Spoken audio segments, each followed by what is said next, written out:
ನನ್ನ ಹೊಸ channel 10,000 subscriber ಆಗಿದೆ. ಒಂದೇ ತಿಂಗಳಲ್ಲಿ ನಂದು ಹೊಸ ಚಾನಲ್‌ದು ಫಸ್ಟ್ ಪೇಮೆಂಟ್ ಕೂಡ ಆಯಿತು.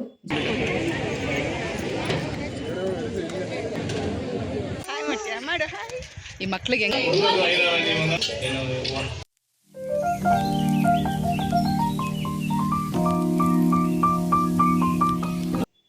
ಎಲ್ರಿಗೂ ನಮಸ್ಕಾರ. ಗೆಳತಿ ದಿನಚರಿಗೆ ನಿಮ್ಮೆಲ್ರಿಗೂ ಸ್ವಾಗತ. ಕೆಲಸ ಎಲ್ಲ ಆಯಿತು, ದೇವಸ್ಥಾನಕ್ಕೂ ಕೂಡ ಹೋಗಿ ಬಂದೆ. ಈಗ ಇದೊಂದು ಲೈನಿಂಗ್ ಬ್ಲೌಸ್ ಸ್ಟಿಚ್ ಮಾಡೋಣ ಅಂತ ಕೂತ್ಕೊಂಡಿದ್ದೀನಿ. ಹಾಗೆ ಈ ಒಂದು ವಿಡಿಯೋ ನಾನು ಶೇರ್ ಮಾಡಬೇಕಾಗಿತ್ತು. ಏನಂತಂದರೆ, ನನ್ನ ಹೊಸ ಚಾನಲ್ 10,000 ಸಬ್ಸ್ಕ್ರೈಬರ್ ಆಗಿದೆ. ತುಂಬ ಜನ ವಿಶ್ ಮಾಡಿದ್ದೀರಾ. ಎಲ್ರಿಗೂ ಕೂಡ ಹೃತ್ಪೂರ್ವಕ ಧನ್ಯವಾದಗಳು. ಹೀಗೆ ನಿಮ್ಮ ಪ್ರೀತಿ ಪ್ರೋತ್ಸಾಹ ಯಾವಾಗಲೂ ಇರಲಿ ಅಂತ ಕೇಳ್ಕೊಳ್ತಾ ಇದ್ದೀನಿ. ಏನಂದರೆ, ಒಂದೇ ತಿಂಗಳಲ್ಲಿ ನಂದು ಹೊಸ ಚಾನಲ್ದು ಫಸ್ಟ್ ಪೇಮೆಂಟ್ ಕೂಡ ಆಯಿತು. ಜೊತೆಗೆ 10,000 ಸಬ್ಸ್ಕ್ರೈಬರ್ ಕೂಡ ಆಯಿತು. ಒಂದೇ ತಿಂಗಳಲ್ಲೇ ಆಯಿತು. ತುಂಬ ಖುಷಿ ಇದಂತೂ. ಆಲ್ರೆಡಿ ನಂದು ಇನ್ನೊಂದು ಫಸ್ಟ್ ಚಾನಲಲ್ಲಿ 1.5 ಲಕ್ಷ ಸಬ್ಸ್ಕ್ರೈಬರ್ ಇದ್ದಾರೆ. ಆದರೂ ಕೂಡ ಈ ಹೊಸ ಚಾನಲ್ನಲ್ಲಿ 10,000 ಸಬ್ಸ್ಕ್ರೈಬರ್ ನೋಡಿದಾಗ ತುಂಬಾ ಎಕ್ಸೈಟ್ಮೆಂಟು. ಯಾವುದೇ ಕೆಲಸ ಆದರೂ ಹಾಗೆ ಅಲ್ವಾ, ನಮ್ಗೆ ಎಷ್ಟೇ ಎಕ್ಸ್ಪೀರಿಯನ್ಸ್ ಇದ್ದರೂ, ನಾವು ಎಷ್ಟೇ ಕೆಲಸಗಳನ್ನ ಮಾಡ್ತಾಯಿದ್ರು, ಹೊಸದಾಗಿ ಏನಾದರೂ ಶುರು ಮಾಡಿದಾಗ ಅದು ಒಂದು ರೇಂಜ್ಗೆ ಹೋಗ್ತಾ ಇದೆ ಅಂದಾಗ ತುಂಬಾ ಖುಷಿ ಅನಿಸುತ್ತೆ. ಅದೇ ಥರ ಖುಷಿ ನನಗೂ ಕೂಡ ಆಯಿತು. ಮತ್ತೆ ನಿಮ್ಮೆಲ್ರಿಗೂ ಕೂಡ ಧನ್ಯವಾದನ ಹೇಳ್ತಾ ಇದ್ದೀನಿ. ಹೀಗೆ ಸಪೋರ್ಟ್ ಮಾಡ್ತಾ ಇರಿ. ನನ್ನ ಕೈಲೂ ಸಾಧ್ಯ ಆದಷ್ಟು ನೀವು ಕೇಳುವಂಥ ವಿಡಿಯೋಗಳನ್ನ ಶೇರ್ ಮಾಡೋದಕ್ಕೆ ಪ್ರಯತ್ನ ಪಡ್ತೀನಿ. ನಿಮಗೆ ಗೊತ್ತಿರುತ್ತೆ, ಈಗ ನಾನು ಮನೆ ಕೆಲಸ ಎಲ್ಲ ಮಾಡಿಕೊಂಡು ಜೊತೆಗೆ 2 ಚಾನಲ್ ಮೇಂಟೈನ್ ಮಾಡಿಕೊಂಡು ಅದ್ರ ಜೊತೆಗೆ ಟೈಲರಿಂಗ್ ಕೆಲಸ ಎಲ್ಲನೂ ಒಟ್ಟಿಗೆ ನಿಭಾಯಿಸಬೇಕು ಅಂತಂದರೆ ಸ್ವಲ್ಪ ಕಷ್ಟ ಆಗುತ್ತೆ. ಟೈಮ್ ಬ್ಯಾಲೆನ್ಸ್ ಮಾಡೋದು ತುಂಬ ಕಷ್ಟ. ಎಷ್ಟು ಸಾಧ್ಯ ಆಗುತ್ತೋ ಅಷ್ಟು ನಾನು ಕೂಡ ನಿಭಾಯಿಸೋದಕ್ಕೆ ಪ್ರಯತ್ನ ಪಡ್ತಾ ಇದ್ದೀನಿ. ಹಾಗೆ ನೀವು ಕೇಳುವಂಥ ವಿಡಿಯೋ ಕೆಲವು ಸಲ ನಿಧಾನ ಆದರೆ ದಯವಿಟ್ಟು ಬೇಜಾರು ಮಾಡ್ಕೋಬೇಡಿ. ತುಂಬ ವಿಚಾರ ಮಾತಾಡೋದಿದೆ. ನನ್ನ ಫಸ್ಟ್ ಚಾನಲ್ನಲ್ಲಿ ನಾನು ಯಾವುದನ್ನು ಕೂಡ ಶೇರ್ ಮಾಡ್ಕೊಂಡಿಲ್ಲ. ಅಂದರೆ 10,000 ಸಬ್ಸ್ಕ್ರೈಬರ್ ಆಗಿತ್ತು ಅಥವಾ ಕೆಲವರೆಲ್ಲ 1,000 ಆಯಿತು, 5,000 ಆಯಿತು, 10,000 ಆಯಿತು, ಇಂಥದಕ್ಕೆಲ್ಲ ಸೆಲೆಬ್ರೇಟ್ ಎಲ್ಲ ಮಾಡಿಕೊಂಡು ತುಂಬ ಖುಷಿ ಪಡ್ತಾರೆ. ನನಗೆ ಎಲ್ಲ ರೀತಿ ಖುಷಿಯೂ ಇತ್ತು. ಏನಂದರೆ, ಖುಷಿಗಿಂತ ನಾನು ಅದನ್ನು ಸೆಲೆಬ್ರೇಟ್ ಮಾಡೋದಕ್ಕಿಂತ ಹೆಚ್ಚಿಗೆ ಅದನ್ನು ನಾನು ಜೋಪಾನವಾಗಿ ಬೆಳೆಸ್ಕೋಬೇಕಾಗಿತ್ತು. ಕೆಲವು ವಿಡಿಯೋಗಳಲ್ಲಾಗಲಿ ಅಥವಾ ಕೆಲವರು ಆಗಿರುವಂಥ ಪ್ರಾಬ್ಲಮ್ಗಳೆಲ್ಲ ಕೇಳಿದಾಗ ಅಂಥದ್ದೆಲ್ಲ ಏನೂ ಆಗದೆ ಒಂದು ದಡ ಸೇರಬೇಕು, 1 ಲಕ್ಷ ಪೂರೈಸೋವರೆಗೂ ನಾನು ಯಾವುದನ್ನು ಶೇರ್ ಮಾಡಬಾರ್ದು ಅನ್ನುವಂಥ ಚಾಲೆಂಜ್ನ ತೊಗೊಂಡು ನಾನು ಮಾಡ್ಕೊಂಡು ಹೋಗ್ತಾ ಇದ್ದಿದ್ದು. ಅದೇ ರೀತಿಯೇ ಖುಷಿಯೂ ಆಯಿತು. ನನಗೆ ಸಿಲ್ವರ್ ಪ್ಲೇ ಬಟನ್ ಕೂಡ ಬಂತು. ತುಂಬ ಖುಷಿ ಅನಿಸುತ್ತೆ. ಈಗ ಅದರಿಂದ ಮನೆಗೆ ಯಾರಾದರೂ ಬಂದಾಗ ನನ್ನ ಗುರುತಿಸ್ತಾರೆ. ನಾನೇನಂದರೆ, ಎಲ್ಲಾದರೂ ಹೊರಗಡೆ ಹೋದಾಗ ನಾನೇನು ಹೇಳ್ಕೊಳ್ಳೋದಿಲ್ಲ ಯೂಟ್ಯೂಬರು ಹಾಗೆ ಹೀಗೆ ಅಂತೆಲ್ಲ. ಕೆಲವರು ನೋಡಿರೋರು ಅವರಾಗೆ ಮಾತಾಡಿಸ್ತಾರೆ. ಅಥವಾ ಈ ರೀತಿ ಮನೆಗೆ ಬಂದಾಗ ಸಿಲ್ವರ್ ಪ್ಲೇ ಬಟನ್ ನೋಡಿ ಕಂಡುಹಿಡಿತಾರೆ.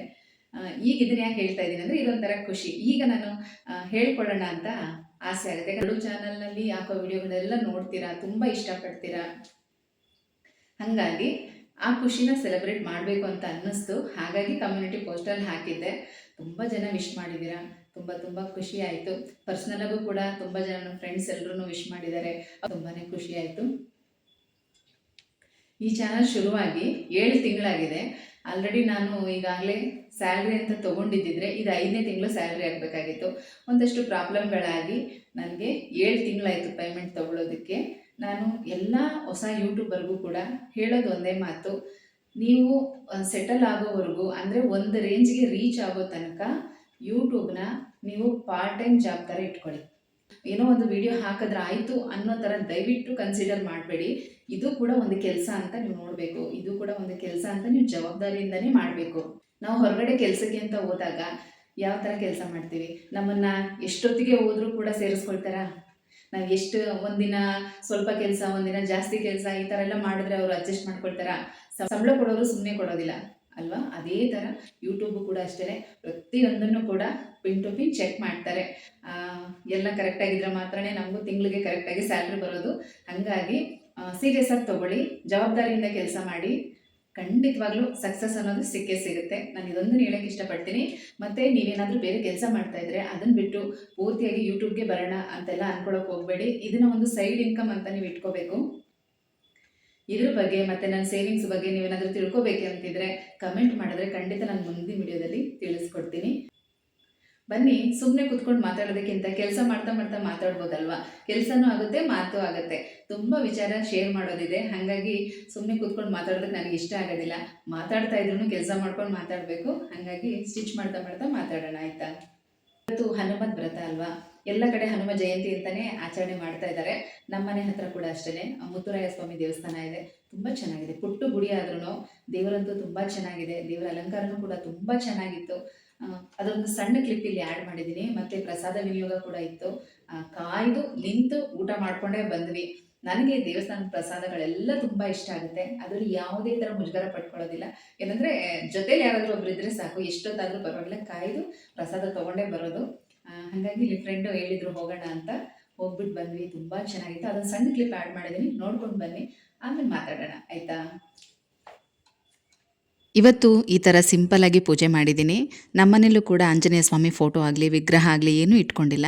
ಚಿಕ್ಕದಾಗಿರುವಂಥ ಹನುಮಾನ್ ಚಾಲೀಸ್ ಬುಕ್ ಇಟ್ಕೊಂಡಿದ್ದೀನಿ. ಎಲ್ಲಾದರೂ ಹೊರಗಡೆ ಹೋದರೂ ಪರ್ಸಲ್ಲಿ ಇಟ್ಕೋಬೋದು. ಆ ರೀತಿ ಲಲಿತಾ ಸಹಸ್ರನಾಮ ಬುಕ್ಕು ಮತ್ತು ಹನುಮಾನ್ ಚಾಲೀಸ್ ಬುಕ್ಕು ಇದೆಲ್ಲ ತುಂಬ ಚಿಕ್ಕ ಚಿಕ್ಕದು ತೊಗೊಂಡಿರೋದು. ಪರ್ಸಲ್ಲೂ ಕೂಡ ಇಟ್ಕೋಬೋದು. ಆ ರೀತಿ ಈ ಥರ ಸಿಂಪಲ್ಲಾಗಿ ಇವತ್ತು ಪೂಜೆ ಮಾಡಿದ್ದೀನಿ. ಬೆಳಗ್ಗೆ ಮತ್ತು ಸಂಜೆ 2 ಹೊತ್ತು ಹನುಮಾನ್ ಚಾಲೀಸ್ ಪಠನೆ ಮಾಡಿದೆ. ಹುಣ್ಣಿಮೆಗೆ ಬೆಲ್ಲದ ದೀಪ ಹಚ್ತೀನಿ, ಹಾಗಾಗಿ ಇವತ್ತು ನಾನು ಬೆಲ್ಲದ ದೀಪ ಹಚ್ಚಿಲ್ಲ. ಈಗ ಮಧ್ಯಾಹ್ನ ದೇವಸ್ಥಾನಕ್ಕೆ ಹೋಗ್ತಾ ಇದ್ದೀವಿ. ಅಲ್ಲೇ ಇವತ್ತು ಪ್ರಸಾದ ವಿನಿಯೋಗ ಕೂಡ ಇದೆ. ಬನ್ನಿ ದೇವಸ್ಥಾನ ತೋರಿಸ್ತೀನಿ.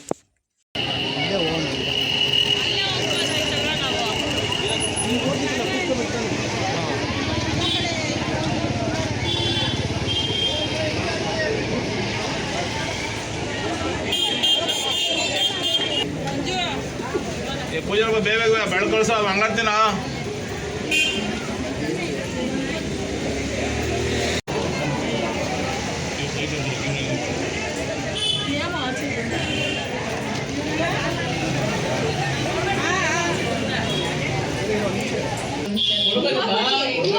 ನೀವು ನನ್ಬಿಟ್ರೆ ಹೆಂಗೆ ನಮಗೂ ಆಶೀರ್ವಾದ ಕೊಡಪ್ಪ ಪ್ರಸಾದ ಏನು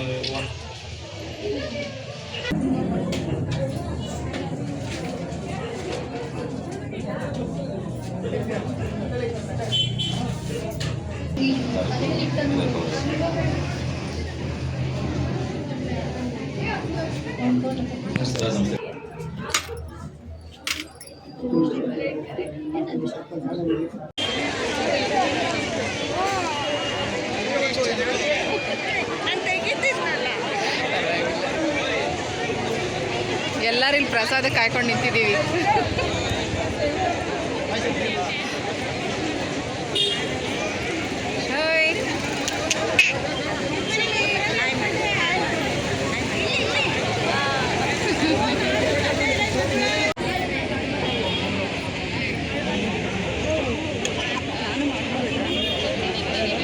ಬೇಕು ಅಂದರೆ ಕಳಿಸ್ತೀನಿ ಬಿಡು.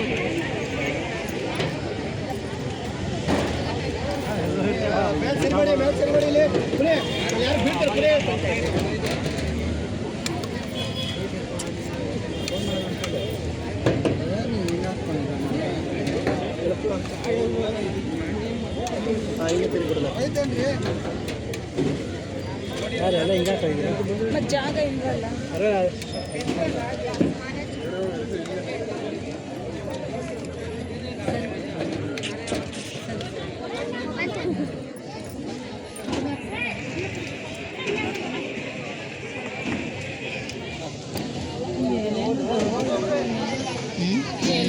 ದೊಡ್ಡದಿದೆಯಲ್ಲ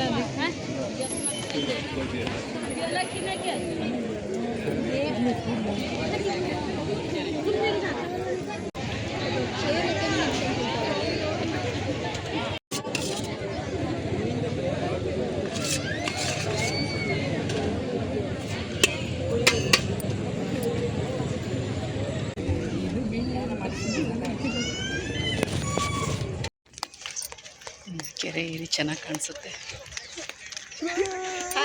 ಮಾಡು ಹಾಯ್. ಈ ಮಕ್ಳಿಗೆ ಹೆಂಗೆ ಅಭ್ಯಾಸ ಆಗ್ಬಿಟ್ಟಿದೆ, ಫೋನ್ ನೋಡಿದ ತಕ್ಷಣ ಎಲ್ಲ ಅವೇ ಹೇಳಕ್ಕೆ ಶುರು ಮಾಡಿರ್ತವೆ. ಚೆನ್ನಾಗಿತ್ತಪ್ಪ, ಮುದ್ದೆ ಊಟ ಅಲ್ಲ. ಹೌದು, ನಾವು ಅಂದ್ಕೊಂಡಿರ್ಲಿಲ್ಲ ಏನೋ ಒಂದು ಬಿಸಿಬೇಳೆ ಬಾತು ಮೊಸರನ್ನ ಆ ಥರ ಕೊಡ್ತಾರೆ, ಆಮೇಲೆ ಕೊಡ್ತಾರೆ ಅಂದ್ಕೊಂಡಿದ್ವಿ. ಫೋನ್ ನೋಡಿದ ತಕ್ಷಣ ಬೇಕು ಇವನಿಗೆ. ಮಾಡು, ಇದೇ ಫಸ್ಟ್ ಟೈಮ್ ಮಾಡಿಸಿರೋದು. ಹೌದು. ನೀನೇನು ತಿಂದೆ? ರಸಮು ಚೆನ್ನಾಗಿತ್ತು.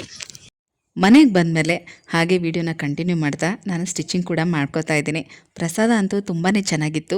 ಈ ಥರ ಎಲ್ಲ ಮಾಡ್ತಾರೆ ಅಂತ ಅಂದ್ಕೊಂಡಿರಲಿಲ್ಲ. ಏನೋ ಒಂದು ಪ್ಲೇಟಲ್ಲಿ ಪುಳಿಯೋಗರೆ, ಮೊಸರನ್ನ ಆ ಥರ ಏನೋ ಪ್ರಸಾದ ಕೊಡ್ಬೋದು ಅಂತ ಅಂದ್ಕೊಂಡಿದ್ವಿ. ಆದರೆ ಊಟ ಮಾತ್ರ ತುಂಬಾ ಚೆನ್ನಾಗಿತ್ತು. ಮುದ್ದೆ ಊಟ ತುಂಬ ಚೆನ್ನಾಗಿತ್ತು. ಹಾಗೆ ದೇವ್ರ ದರ್ಶನ, ದೇವ್ರ ಅಲಂಕಾರ ಎಲ್ಲ ಕೂಡ ತುಂಬ ಚೆನ್ನಾಗಿತ್ತು. ಒಂದು ವಾರಕ್ಕೆ ಮೊದಲೇ ಎಲ್ಲ ಕಡೆ ಅನೌನ್ಸ್ ಮಾಡಿದರು, ವಿಶೇಷ ಪೂಜೆ ಇದೆ, ಪ್ರಸಾದ ವಿನಿಯೋಗ ಇದೆ, ಎಲ್ಲರೂ ಬರಬೇಕು ಅಂತ. ನಮಗೋಸ್ಕರನೇ ಮಾಡಿರ್ತಾರೆ. ನಮಗೋಸ್ಕರ ಖರ್ಚು ಮಾಡಿ ಅನೌನ್ಸ್ ಮಾಡಿಸಿ ಬರೋ ಭಕ್ತಾದಿಗಳಿಗೆ ಅನುಕೂಲವಾಗಿರಬೇಕು ಅಂತೆಲ್ಲ ಇಷ್ಟೆಲ್ಲ ಅವ್ರು ವ್ಯವಸ್ಥೆ ಮಾಡಿರುವಾಗ ನಾವು ಸ್ವಲ್ಪ ಹೊತ್ತು ಕಾಯ್ದು ಪ್ರಸಾದ ತಿನ್ಕೊಂಡು ಬರಬೇಕು ಅಲ್ವಾ. ತುಂಬ ಚೆನ್ನಾಗಿತ್ತು. ಮನೆಗೆ ಬಂದಮೇಲೆ ನನ್ನ ಕೆಲಸನ ಕಂಟಿನ್ಯೂ ಮಾಡ್ತಾಯಿದ್ದೀನಿ. ಬನ್ನಿ ಹಾಗೆ ಮಾತಾಡೋಣ. ಈ ವಿಡಿಯೋನ ಒಂದು ಮೋಟಿವೇಶನ್ ಆಗಿ ತೊಗೊಳ್ಳಿ. ಎಷ್ಟೋ ಜನ ಹೊಸ ಯೂಟ್ಯೂಬರ್ಸು ತುಂಬ ನಿರೀಕ್ಷೆಗಳನ್ನು ಇಟ್ಕೊಂಡಿರ್ತೀರ. ಇದರಲ್ಲಿ ಸಡನ್ನಾಗಿ ಸಕ್ಸಸ್ ಸಿಗೋದು ತುಂಬ ಕಷ್ಟ. ನನ್ನ ಮೊದಲನೇ ಚಾನಲ್ನಲ್ಲಿ ನಾನು ಪೇಮೆಂಟ್ ತೊಗೊಳೋದಕ್ಕೆ ನನಗೆ 1.5 ವರ್ಷ ಆಯಿತು. ನನ್ನ 2ನೇ ಚಾನಲ್ನಲ್ಲಿ ಪೇಮೆಂಟ್ ತೊಗೊಳೋದಕ್ಕೆ ನನಗೆ 7 ತಿಂಗಳಾಯಿತು. ಇದ್ರ ಮಧ್ಯದಲ್ಲಿ ಬರುವಂಥ ಸಾಕಷ್ಟು ಪ್ರಾಬ್ಲಮ್ಗಳನ್ನ ಕೂಡ ಫೇಸ್ ಮಾಡಬೇಕು. ಕೆಲವೊಂದು ವಿಡಿಯೋ ಒಳ್ಳೆ ವ್ಯೂಸ್ ಬರುತ್ತೆ, ಕೆಲವು ವಿಡಿಯೋಗಳಿಗೆ ವ್ಯೂಸ್ ಬರೋದಿಲ್ಲ, ಕೆಲವು ಕಂಟೆಂಟ್ ಚೆನ್ನಾಗಿದ್ರೂ ಕೂಡ ಅದು ರೀಚ್ ಆಗೋದಿಲ್ಲ. ಇದರಿಂದ ಮನಸ್ಸಿಗೆ ಬೇಜಾರಾಗುತ್ತೆ, ಇಷ್ಟೆಲ್ಲ ಕಷ್ಟಪಡ್ತೀವಿ, ಎಫರ್ಟ್ ಹಾಕ್ತೀವಿ, ಈ ರೀತಿ ಆಗೋಯ್ತಲ್ಲ ಅಂತ. ಇದನ್ನೆಲ್ಲ ನಾವು ಯೋಚನೆ ಮಾಡ್ತಾ ಕೂತ್ಕೋಬಾರ್ದು. ನಮ್ಮ ಮುಂದಿನ ಕೆಲಸ ಏನಿದೆ, ನಮ್ಮ ಮುಂದಿನ ಕಂಟೆಂಟ್ ಏನಿದೆ, ಅದ್ರ ಬಗ್ಗೆ ಯೋಚನೆ ಮಾಡ್ಕೊಂಡು ನಾವು ಕೆಲಸ ಮಾಡ್ತಾ ಹೋಗಬೇಕು. ಅಲ್ಲದೆ ಒಂದು ಖುಷಿ ವಿಚಾರ ಏನು ಅಂತಂದರೆ, ನನ್ನ ಮೊದಲನೇ ಪೇಮೆಂಟ್ ಎಷ್ಟು ಅಂತ ನಿಮಗೆ ಮೊದಲೇ ಹೇಳ್ಬಿಡ್ತೀನಿ, ತುಂಬ ಕಾಯಿಸೋದಿಲ್ಲ. ನನ್ನ ಹೊಸ ಚಾನಲ್ನ ಮೊದಲನೇ ಪೇಮೆಂಟ್ ನನಗೆ 11,000 ಬಂದಿದೆ. ತುಂಬಾ ಖುಷಿ ಆಯಿತು. ಯಾಕೆ ಅಂದರೆ 11ನೇ ತಿಂಗಳಿಗೇನೆ ನನಗೆ 11,000 ಸಂಬಳ ಬಂತು. ತುಂಬಾ ಖುಷಿ ಆಯಿತು. ನನ್ನ ಮೊದಲನೇ ಚಾನಲ್ನಲ್ಲೂ ಕೂಡ ಅಷ್ಟೇ ನನಗೆ ಇದೇ ನವಂಬರ್ ತಿಂಗಳಲ್ಲೇ ಫಸ್ಟ್ ಸ್ಯಾಲ್ರಿ ಬಂದಿದ್ದು. 2ನೇ ಚಾನಲ್ಲು ಕೂಡ ಅಷ್ಟೇ ಕಾರ್ತಿಕ ಮಾಸದಲ್ಲೇ, ಅದರಲ್ಲೂ ನವಂಬರಲ್ಲೇ ನನಗೆ ಫಸ್ಟ್ ಸ್ಯಾಲ್ರಿ ಬಂದಿದ್ದು. ಇದನ್ನೆಲ್ಲ ನೆನೆಸ್ಕೊಂಡಾಗ ತುಂಬ ಖುಷಿ ಕೊಡುತ್ತೆ. ಯೂಟ್ಯೂಬಲ್ಲಿ ಎಷ್ಟೇ ಎಫರ್ಟಾಗಿ ನಾನು ಕೆಲಸ ಮಾಡಿದ್ರೂ ಕೂಡ ನನ್ನ ಟೈಲರಿಂಗ್ ಕೆಲಸ ನಾನು ಯಾವತ್ತಿಗೂ ಬಿಟ್ಟಿಲ್ಲ. ನಾನು ಕಂಪ್ಲೀಟಾಗಿ ಡಿಪೆಂಡ್ ಆಗಿರೋದು ನನ್ನ ಟೈಲರಿಂಗ್ ಕೆಲಸದ ಮೇಲೇ. ಹಾಗೆ ನನ್ನ ಕಮಿಟ್ಮೆಂಟು ಏನೇ ಇದ್ದರೂ ನಾನು ಈ ಕೆಲಸದಿಂದನೇ ಅದನ್ನು ನಿಭಾಯಿಸ್ತಾ ಇರೋದು. ಅಂದರೆ ನನ್ನ ಟೈಲರಿಂಗ್ ಕೆಲಸದಿಂದನೇ ನಾನು ಅದನ್ನು ನಿಭಾಯಿಸ್ತಾ ಇರೋದು. ಈ ಯೂಟ್ಯೂಬ್ ಪೇಮೆಂಟ್ ಹೇಗಿರುತ್ತೆ ಅಂತಂದರೆ $100 ಆದಮೇಲೆ ನಮಗೆ ಸ್ಯಾಲ್ರಿ ಬರೋದು. ಕೆಲವು ವೀಡಿಯೋಗಳು ಓಡುತ್ತೆ, ಕೆಲವು ವೀಡಿಯೋಗಳು ಓಡೋದಿಲ್ಲ. ಕೆಲವು ಸಲ $100 ಒಂದು ತಿಂಗಳಲ್ಲಿ ಕಂಪ್ಲೀಟ್ ಮಾಡೋದು ಕಷ್ಟ ಆಗ್ಬೋದು. ಕೆಲವ್ರಿಗೆ 2-3 ತಿಂಗಳಾಗುತ್ತೆ ಸ್ಯಾಲ್ರಿ ತೊಗೊಳ್ಳೋದು. ಹೀಗಿರುವಾಗ ನಾವು ಈ ಒಂದು ಕೆಲಸನ ನಂಬಿಕೊಂಡು ಯಾವುದೇ ಕಮಿಟ್ಮೆಂಟ್ ಇಟ್ಕೊಳ್ಳೋಕ್ಕಾಗಲ್ಲ, ಯಾವುದೇ ರೀತಿ ಎಕ್ಸ್ಪೆಕ್ಟೇಷನ್ ಇಟ್ಕೊಳ್ಳೋಕ್ಕಾಗಲ್ಲ. ಕೆಲವರು ತುಂಬ ಚೆನ್ನಾಗಿ ವೀಡಿಯೋಸ್ ಮಾಡ್ಬೋದು, ಅಥವಾ ಲಕ್ಕಿದ್ರೆ 2 ತಿಂಗಳಲ್ಲಿ ರೀಚ್ ಆಗ್ತಾರೆ, ಅಥವಾ 1 ತಿಂಗಳಲ್ಲಿ ರೀಚ್ ಆಗುತ್ತೆ. ಆದರೆ ಎಲ್ರಿಗೂ ಇದು ಸಾಧ್ಯ ಆಗಬೇಕು ಅಲ್ವಾ. ನನ್ನ ಈ ಒಂದು ಚಾನಲ್ ಶುರು ಮಾಡಿದಾಗಲೂ ಕೂಡ ಅಷ್ಟೇ ಯಾವುದೋ ಒಂದು ಉದ್ದೇಶದಿಂದ ಶುರು ಮಾಡಿದ್ದು. ಅಂದರೆ ಫಸ್ಟ್ ಚಾನಲ್ ಬರೀ ಪೂಜಾ ಇನ್ಫಾರ್ಮೇಷನ್ ಆಗಿರೋದ್ರಿಂದ ಇದರಲ್ಲಿ ಸ್ವಲ್ಪ ವ್ಲಾಗ್ ಥರ ಟೈಲರಿಂಗು ಅಥವಾ ಬೇರೆ ಏನೇ ನಾನು ವಿಚಾರಗಳನ್ನ ಶೇರ್ ಮಾಡೋದಿದ್ರೂ ಇನ್ನೊಂದು ಚಾನಲಲ್ಲಿ ಶೇರ್ ಮಾಡಬೇಕು. ಒಂದೇ ಚಾನಲ್ನಲ್ಲಿ ಎಲ್ಲ ಕೂಡ ಮಿಕ್ಸಪ್ ಆಗಬಾರ್ದು. ಸರ್ಚ್ ಮಾಡೋರಿಗೆ ಸುಲಭವಾಗಿ ಚಾನಲ್ಗಳು ಸಿಗೋ ಥರ ಇರಬೇಕು ಅನ್ನೋ ಒಂದು ಮೈಂಡ್ ಸೆಟ್ಟಿಂದ ಹೊಸ ಚಾನಲ್ನ ಶುರು ಮಾಡಿದ್ದು. ನಿಜಕ್ಕೂ ಸ್ಟಾರ್ಟಿಂಗಲ್ಲಿ ತುಂಬ ಚೆನ್ನಾಗೇ ಆಯಿತು. 1 ತಿಂಗಳಲ್ಲಿ ನನಗೆ ಸಬ್ಸ್ಕ್ರೈಬರು ಆಯಿತು, 1000 ಸಬ್ಸ್ಕ್ರೈಬರ್ ಕೂಡ ಆದರು, ಮತ್ತು ವಾಚ್ ಅವರ್ ಕೂಡ ಕಂಪ್ಲೀಟ್ ಆಗೋಯಿತು. ತುಂಬ ಖುಷಿಪಟ್ಟೆ, ಇನ್ನೇನು ನೆಕ್ಸ್ಟ್ ಮಂತಿಂದ ನನಗೆ ಸ್ಯಾಲ್ರಿ ಬರುತ್ತೆ ಅಂತ. ಬಟ್ ಅಗೇನ್ ನನಗೊಂದು ಪ್ರಾಬ್ಲಮ್ ಆಯಿತು. ನನ್ನ ಅಡ್ರೆಸ್ ವೆರಿಫಿಕೇಷನಲ್ಲಿ ಪ್ರಾಬ್ಲಮ್ ಆಗಿ, ಅದರಲ್ಲೂ ಕೂಡ ಮಾನಿಟೈಸೇಷನಲ್ಲಿ ಪ್ರಾಬ್ಲಮ್ ಆಗಿ ಸ್ಟಾಪ್ ಆಯಿತು. ಅದನ್ನು ಹೇಗೋ ಸಾಲ್ವ್ ಮಾಡಿಕೊಂಡು ಮತ್ತೆ ವೀಡಿಯೋಸ್ನ ರನ್ ಮಾಡ್ಕೊಳ್ತಾ ಹೋದೆ. ಅದಾದಮೇಲೆ ನನಗೆ ರೀಯೂಸ್ ಕಂಟೆಂಟ್ ಅಂತ ಬಂದ್ಬಿಡ್ತು ಹೊಸ ಚಾನಲ್ಗೆ. ಅದರಲ್ಲಿ ಪ್ರಾಬ್ಲಮ್ ಆಗಿ 90 ದಿನ ಮಾನಿಟೈಸೇಷನ್ ಆಫ್ ಆಗೋಯಿತು. ಇದರಿಂದ ಹೆಚ್ಚು ಕಡಿಮೆ 5 ತಿಂಗಳು ನನಗೆ ಇದರಲ್ಲಿ ಯಾವುದೇ ವಿಡಿಯೋ ಹಾಕಿದ್ರೂ ಕೂಡ ಏನು ಪ್ರಯೋಜನ ಆಗಲಿಲ್ಲ. ಆ ರೀತಿ ಆಗೋಯಿತು. ಆಲ್ರೆಡಿ ಒಂದು ಚಾನಲ್ ಗ್ರೋತ್ ಆಗಿರೋದ್ರಿಂದ ಇನ್ನೊಂದು ಚಾನಲ್ನ ನಾವು ರೀಚ್ ಮಾಡ್ಕೊಳ್ಳೋದು ಕಷ್ಟ ಆಗೋದಿಲ್ಲ. ಆದರೂ ನೋಡಿ ಯಾವ್ಯಾವ ಥರ ಪ್ರಾಬ್ಲಮ್ ಬಂತು. ನಾನು ಕೂಡ 4 ತಿಂಗಳು ಈ ರೀತಿ ಪ್ರಾಬ್ಲಮ್ಗಳೆಲ್ಲ ಫೇಸ್ ಮಾಡಿದೆ. ಅದಾದಮೇಲೆ ಈ ತಿಂಗಳು ನನಗೆ ಸ್ಯಾಲ್ರಿ ಬಂದಿರೋದು. ಈಗ ಹೇಳಿ, ನಾವು ಕಂಪ್ಲೀಟಾಗಿ ಯೂಟ್ಯೂಬ್ ಮೇಲೆ ಡಿಪೆಂಡ್ ಆದರೆ ನಾವು ಯಾವುದೇ ಥರ ಎಕ್ಸ್ಪೆಕ್ಟೇಷನ್ ಆಗಲಿ ಕಮಿಟ್ಮೆಂಟ್ಗಳಾಗಲಿ ನಾವು ಮಾಡ್ಕೊಳ್ಳೋದಕ್ಕೆ ಸಾಧ್ಯನೇ ಆಗೋದಿಲ್ಲ. ಹಾಗಾಗಿ ಈಗ ನೀವು ಏನು ಕೆಲಸ ಮಾಡ್ತಾ ಇರ್ತೀರಾ ಅದ್ರ ಜೊತೆಗೆ ಇದನ್ನೊಂದು ಸೈಡ್ ಇನ್ಕಮ್ ಅಂತ ಇಟ್ಕೊಳ್ಳಿ. ಆಗೇನಾಗುತ್ತೆ, ನಮಗೆ ಟೈಮ್ ಸಿಕ್ಕಿದಾಗ ನಾವು ಇದ್ರ ಬಗ್ಗೆ ಕಾನ್ಸಂಟ್ರೇಷನ್ ಮಾಡ್ಬೋದು, ಕೆಲಸ ಮಾಡ್ಬೋದು. ಹಾಗಂತ ಇದನ್ನು ನಾವು ಕೇರ್ಲೆಸ್ ಆಗಿ ಮಾಡೋಕ್ಕೆ ಹೋಗಬಾರ್ದು. ಒಂದು ವಾರದಲ್ಲಿ 2 ಅಥವಾ 3 ವಿಡಿಯೋ ಹಾಕಿದ್ರೂ ಡೆಡಿಕೇಶನ್ ಚೆನ್ನಾಗಿರಬೇಕು, ಒಂದು ಪ್ರೆಸೆಂಟೇಷನ್ ಚೆನ್ನಾಗಿರಬೇಕು. ನಾವು ಯಾರಿಗಾದ್ರೂ ಒಂದೇನಾದರೂ ಹೇಳ್ತೀವಿ ಅಂದರೆ, ಅಥವಾ ನಮ್ಮನ್ನು ಯಾರಾದರೂ ನೋಡ್ತಾರೆ, ಫಾಲೋ ಮಾಡ್ತಾರೆ ಅಂದರೆ ನಮ್ಮಿಂದ ಅವ್ರು ಏನಾದರೂ ಕಲಿತಾರೆ, ತಿಳ್ಕೋತಾರೆ ಅಂತ ತಾನೇ ಅರ್ಥ. ಹೀಗಿರುವಾಗ ನಾವು ಆದಷ್ಟು ಪರ್ಫೆಕ್ಟ್ ಆಗಿರೋದಕ್ಕೆ ಪ್ರಯತ್ನ ಪಡಬೇಕು. ಹಾಗಾಗಿ ಹೇಳ್ತಾ ಇದ್ದೀನಿ, ನೀವೇನಾದರೂ ವ್ಲಾಗ್ಸ್ ಮಾಡ್ತೀರಾ ಅಂದರೆ ಈಗಾಗಲೇ ಚೆನ್ನಾಗಿ ಬೆಳೆದಿರುವಂಥವ್ರ ವ್ಲಾಗ್ಸ್ಗಳನ್ನ ನೋಡಿ ಯಾವ ಥರ ಮಾತಾಡ್ತಾರೆ, ಯಾವ ರೀತಿ ವಿಡಿಯೋ ಮಾಡ್ತಾರೆ ಅಂತ ಅದನ್ನು ಅಳವಡಿಸ್ಕೊಳ್ಳೋದಕ್ಕೆ ಪ್ರಯತ್ನ ಮಾಡಿ. ಮೊದಲು ನೀವೇನು ಕಂಟೆಂಟ್ ಕೊಡಬೇಕು ಅನ್ನೋದನ್ನು ನೀವು ತಿಳ್ಕೊಳ್ಳಿ. ನೀವು ಯಾವುದರಲ್ಲಿ ಪರ್ಫೆಕ್ಟ್ ಆಗಿದ್ದೀರಾ, ನೀವು ಏನು ಮಾಡಬೇಕು ಅಂತ ಅಂದ್ಕೊಂಡಿದ್ದೀರಾ ಅದನ್ನು ಸರಿಯಾಗಿ ಡಿಸೈಡ್ ಮಾಡಿಕೊಂಡು ಅದ್ರ ಪ್ರಕಾರ ನೀವು ವಿಡಿಯೋ ಮಾಡೋದಕ್ಕೆ ಶುರು ಮಾಡಿ. ಜನ ತುಂಬಾ ಬುದ್ಧಿವಂತರಿದ್ದಾರೆ. ಅಷ್ಟು ಸುಲಭವಾಗಿ ಅವರು ಯಾವುದನ್ನು ಒಪ್ಕೊಳ್ಳೋದಿಲ್ಲ. ಅವರು ಒಪ್ಕೊಂಡ್ರೆ, ನಮ್ಮನ್ನು ಇಷ್ಟಪಡೋಕ್ಕೆ ಶುರು ಮಾಡಿದ್ರೆ ಖಂಡಿತವಾಗ್ಲೂ ಯಾವುದೇ ಕಾರಣಕ್ಕೂ ನಮ್ಮ ಕೈ ಬಿಡೋದಿಲ್ಲ.